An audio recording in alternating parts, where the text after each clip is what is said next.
నేను మంచిదాన్ని కాదు కదా, అరే నా జీవితంలో ఈ లోపం ఉంది కదా, అరే ఈ విషయంలో నేను ఓడిపోయాను కదా, నాకు తెలియలేదు, నాకు చదువు లేదు, నాకు జ్ఞానం లేదు, నాలో మంచితనం లేదు, నా బ్యాక్గ్రౌండ్ బాగాలేదు, నా ముందున్న జీవితం బాగాలేదు, ఎందుకు నా బ్రతుకు, ఎవరికీ ఉపయోగం లేదు, చస్తే పోతుంది అని చెప్పి అనుకునే వారితో నా ప్రభు ఈరోజు మాట్లాడుతూ ఉన్నాడు. నువ్వు ఎన్నిక లేని వ్యక్తివా, నేను నిన్ను ఏర్పరచుకున్నాను, నేను నిన్ను ఎన్నిక చేసుకున్నాను. దేవుడు మనల్ని ఎంపిక చేసుకున్నాడు. మనలో ఏదో మంచి ఉందని కాదు, మనలో ఏదో జ్ఞానం ఉందని కాదు, మనలో ఏదో తెలివి ఉందని కాదు.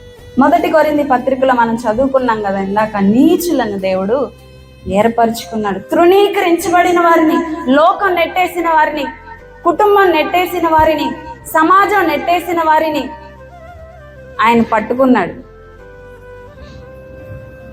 ఆయన పట్టుకున్నాడు.